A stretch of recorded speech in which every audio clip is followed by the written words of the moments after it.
መዓዛ እባላለሁ። መዓዛ መሐመድ እባላለሁ።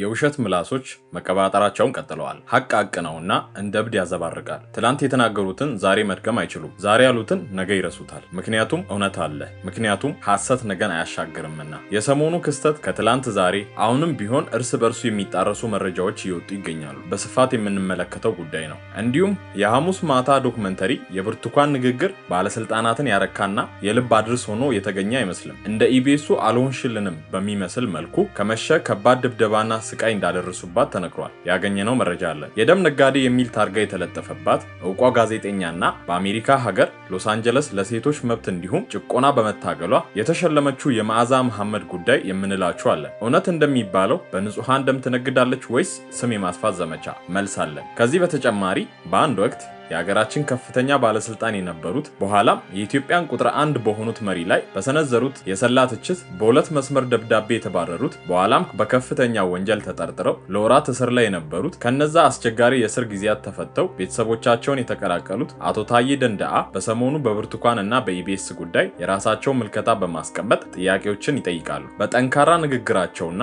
በመንግስት ውስጥ ሆነው መንግስትን የመተቸት ብቃት የነበራቸው ቆፍጣናው ታዬ ደንደአ የሚወዷቸው በርካታ ቢሆንም ንግግራቸውን የማይወዱላቸው ጥቂት አይደሉም። ምን አነሱ የሚለውን ጨምሮ የኢቲቪን ያልተጨበጠና የተምታታ መረጃ ዳሰንበታል። እስከ ቪዲዮ መጨረሻ በመቆየት በርካታ መረጃዎችን ከነማስረጃው ያድምጡ። ቪዲዮ ብዙ ሰው ጋር እንዲደርስ ላይክ እና ሼር፣ ለቻናሉ እንግዳ የሆናችሁ ቻናሉን ሰብስክራይብ አድርጉ እያለ በቀጥታ ወደ ቪዲዮ እናልፋለን።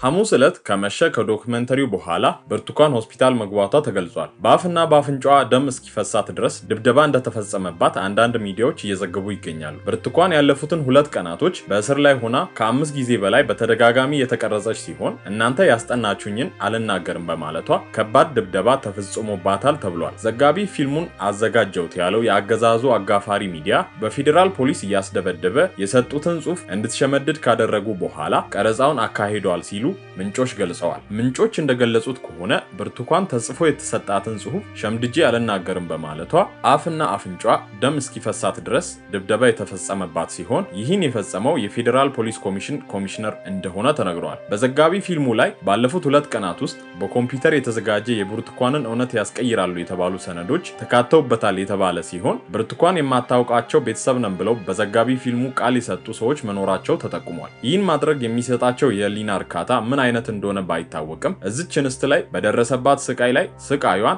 እያረዘሙባት ይገኛሉ። የተከሰተውን ነገር አምኖ ተቀብሎ ለለውጥ ከመትጋት ይልቅ ጥቅም በሌለውና እርባና ቢስ በሆነ ነገር ተጠምደዋል። ከዚህ በተጨማሪ አንዴ የተጋቡበትን ቀን 2014 ይሉናል፣ ቆየት ይሉና አይ 2015 ነው ይሉናል። የቀን መለያየት ያላቸውን የጋብቻ ሰርተፊኬት አውቀው ይሁን ሳያውቁ እያወጡ ማወዛገባቸውን ቀጥለዋል። ውድ ተመልካቾቻችን እነዚህ መረጃዎች ለመልቀቅ የዩቲዩብ ህግ ስለማይፈቅድልን ይህን ጨምሮ ወቅታዊና ትኩስ መረጃዎችን አዲስ በከፈትነው የቴሌግራም ቻናል ማግኘት ይችላሉ። የቻናሉን ሊንክ በዲስክሪፕሽን ቦክስ እና የመጀመሪያ ኮሜንት ላይ ያስቀመጥን ሲሆን በተጨማሪም ቴሌግራም ላይ በመሄድ ቪዲዮ ላይ በምትመለከቱት መልኩ የኔቲዩብ 999 ብላችሁ ሰርች በማድረግ የምታገኙ ይሆናል። ወደ ዕውቁ የቀድሞ ባለስልጣን አቶ ታዬ ደንደአ ሐሳብ እንውሰዳችሁ። ዓላማው ህዝብ በሐሰተኛ መረጃ እንዳይደናገር እውነቱን የማውጣት ጥረት እንደሆነ ተገልጿል። የተባለው ከልብ ከሆነና ለህዝብና ለእውነት በዚህ ፍጥነትና ጥልቀት መቆርቆር የጀግንነት ኒሻን ይገባዋል ይሆናል። ችግሩ የማጣሪያ ጥያቄዎች መኖራቸው ነው ይላሉ አቶ ታዬ ደንደአ። በዚህ ጉዳይ እንደ ግልም እንደ ህዝብም ብዙ ማለት ይቻላል። ለአሁኑ 5 ነጥቦችን ብቻ እንመልከት እያሉ ሐሳባቸውን ቢጀምሩ እኛ ግን ካነሷቸው ሐሳቦች መሃል ጥቂቱን እነሆ። መጀመሪያ የጎደሉ የዶክመንተሪ ክፍሎችን መፈተሽ ነው። ብርቱካን ተመስገን ህዝብን ለማሳሳት በሴረኞች ተመልምላ የሐሰት ድራማ መተወኗን ከዶክመንተሪው ሰምተናል። ፖለቲካ ቁማር መሆኑን በግልጽ የተናገረው ህዝብ ነገሩን በቀጥታ ለማመን የሚቸገር ቢሆንም ሴራውን ሸርበዋል የተባሉ ሰዎችም ተጠቅሰዋል። ሊመለሱ የሚገቡ ጥያቄዎች ግን አሉ። በአገራችን ነባራዊ ሁኔታ በተጨባጭ ተደፍነው ከህይወት ጎዳና የወጡ በርካታ ሴቶች እያሉ ሴረኞቹ ድራማ መስራት ለምን አስፈለጋቸው?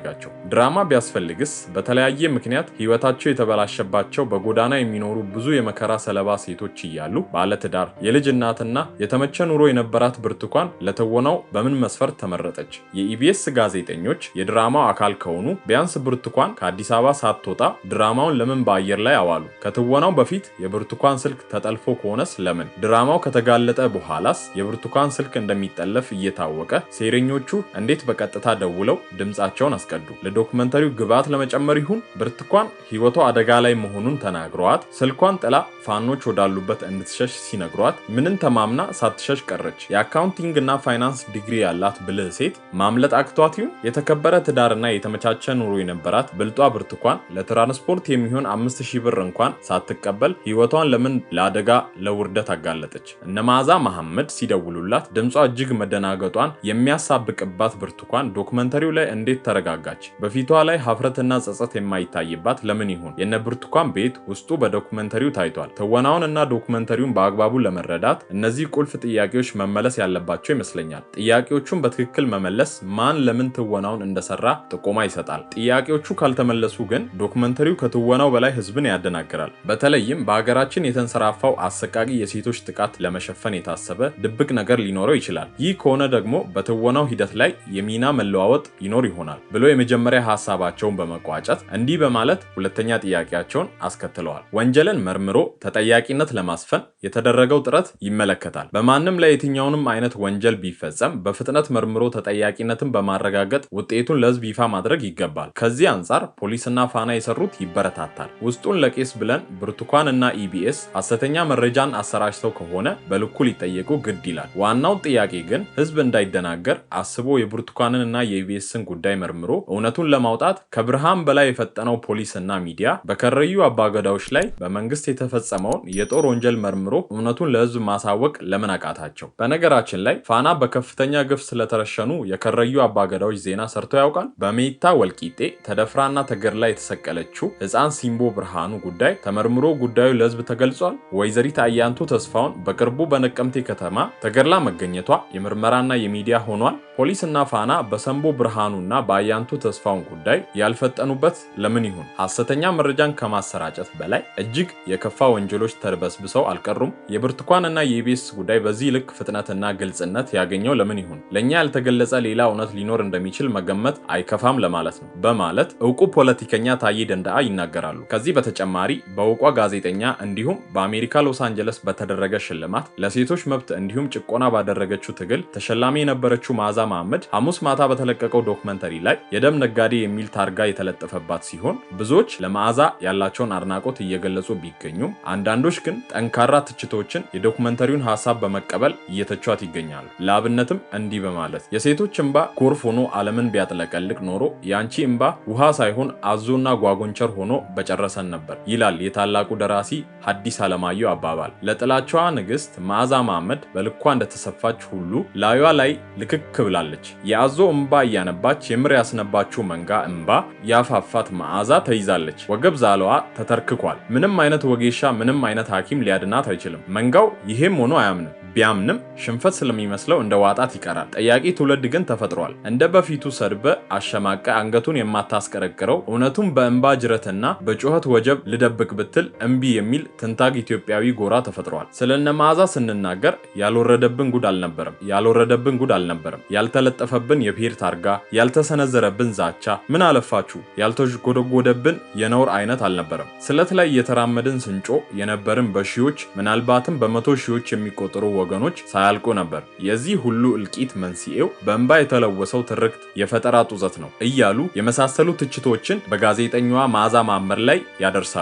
ውድ ቤተሰቦቻችን እናንተስ የመዓዛ መሐመድ ጉዳይ ላይ ያላችሁ ሐሳብ ምንድነው? እውነት እንደሚባለው በንጹሃን ደም ትነግዳለች ወይስ ስም የማጥፋት ተራ ዘመቻ? ሐሳባችሁን ኮሜንት ላይ አጋሩን እያልን ቪዲዮን እዚህ ጋር እናበቃለን። በአዳዲስና ወቅታዊ መረጃዎች ወደ እናንተ መድረሳችንን እንቀጥላለን። እስከዚያው ሰላም ቆዩ።